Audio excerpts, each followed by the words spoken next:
Hello guys, welcome back to 1878 Blues. I'm just on my break from work. Unfortunately I didn't watch the match, but yeah, we know the result. Aston Villa 2, Everton 1. Just missed out on my prediction when I thought it was going to be a 1-all draw.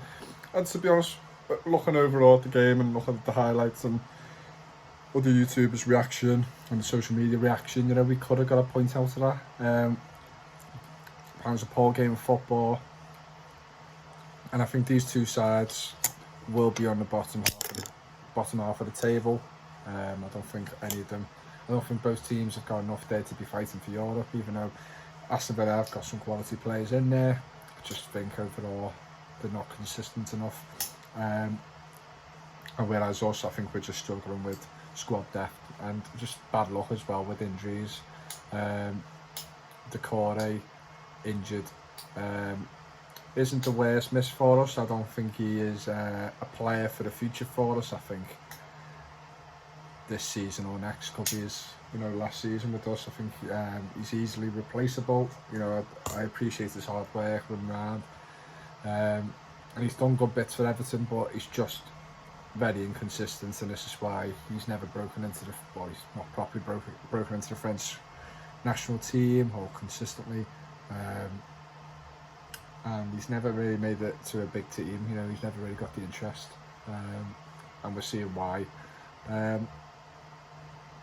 Yeah, I watched the first 15 minutes before going to work, and I seen a chance for Douglas Luiz, Carlos. I can't even know. I don't even know his name. Aston Villa's centre back, header in the first minute, I think, just over the bar, and yeah, nothing really too much happened from there. As again, evidently, we need a striker. We seriously do. I think coming up to the likes of Mings, and I think it's Diego Carlos, I think that's his name, is the massive.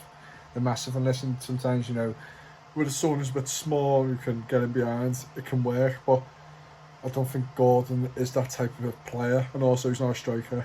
I would have personally put Dele Alli up top, because last week against Chelsea, the front three barely did a thing.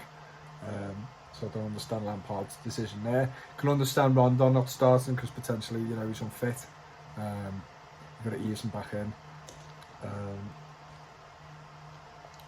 But yeah, it is what it is. You went with that. We could have easily, there's a few chances there and there, but we could have easily gone ahead. I heard on the radio, and I've seen the highlights of Gordon. It dropped to him from a corner, and he put it in the back of the net. From what I can see in the replays, it is offside. It is what it is. Just bad luck, innit? Just a little single step back, and he would have been onside. But it is what it is. That's football.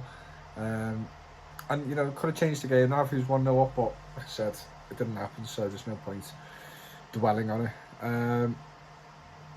And yeah, a few more chances there than there.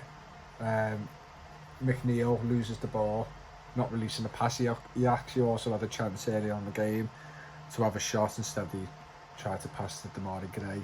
And I haven't seen the highlights. It wasn't on the highlights for some reason, but apparently he should have really taken the shot on.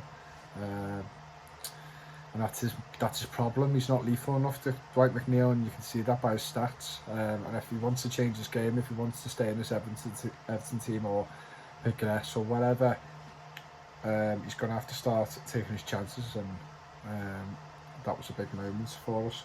Yeah, Dwight McNeil again involved, losing the ball, not releasing the pass, messing about too much, and it comes out to Watkins on the right hand side, and Tarkowski, I reckon, straight away snap him. I know Watkins he's got that quality to get past you, flick the ball over and win the foul. Does Tarkowski think, do I want a yellow card already? It's a lot of the game to go, even though half an hour's went, it's still a lot of the game to be on a yellow card for. And he didn't, he backed off, and then fired the ball across.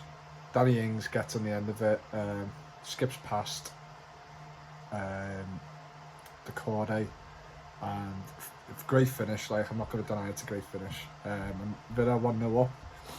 I predicted Ings will score as well. He does normally tend to score against us, but I just had a feeling today he's not been prolific in the past half of the season, you would say, or just for a while. He hasn't really scored too many goals for Villa, and I just thought he was going to score today, and he did. Yeah, it is what it is, and we're 1-0 down. Comes to the second half, not too many chances at all. From the highlights, the next highlight was about 75 minutes, so wasn't too much there. Mikalenko cleared off the line, ball goes out wide to the left, ball comes in, I think someone gets a head on it or flicks it on, and Mikalenko's there to clear it away. And yeah, not seen too much of him, but obviously Onana made an impact. I haven't watched it, but I've seen a headline for Blue Boys Network, and he said if they brought the subs on earlier, it could have changed the game for us. We could have got something. We didn't. Maybe that's a bit of hesitancy from Lampard, but like I said, I haven't watched the game, so I don't know how it was going. But 1-0 down, you always got a chance. I think sometimes in them situations, you've got to be brave, bring someone new on, bring a player on who, Aston Villa have never seen before, or don't know what he's like. We don't even know what he's like really, apart from a few scout reports, and obviously, we've bought him for a big price, so we know what he's like. But in the Premier League, it's different. And he just looked bright coming on. Lost the ball a few times, but he was trying different things. And yeah, Aston Villa go up in your doings. Ball comes in. I think it was Watkins who got the ball. Fires it across, and I think he had a 1-2 with Buendia, and it just comes across. And I think Holgate and Tarkowski go for the same ball. So Tarkowski kind of 2 errors today.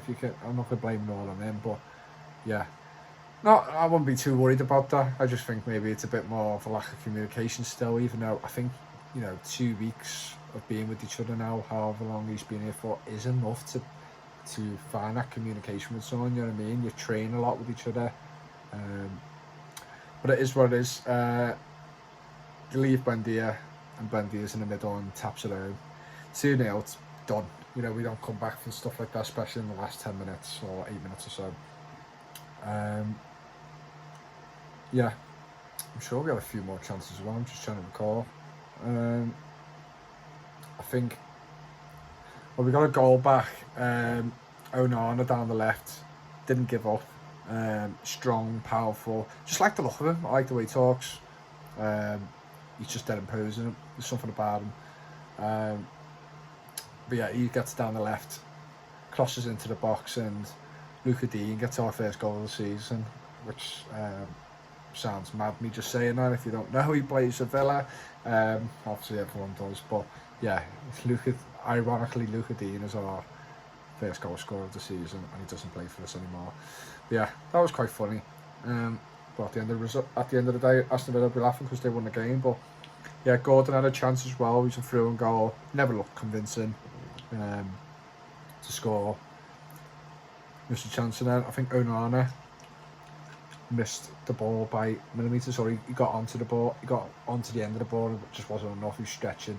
I think Rondon had a chance as well. But overall, it is what it is. It's not ideal for us to lose 2 in a row. We haven't lost 2 in a row since 2009.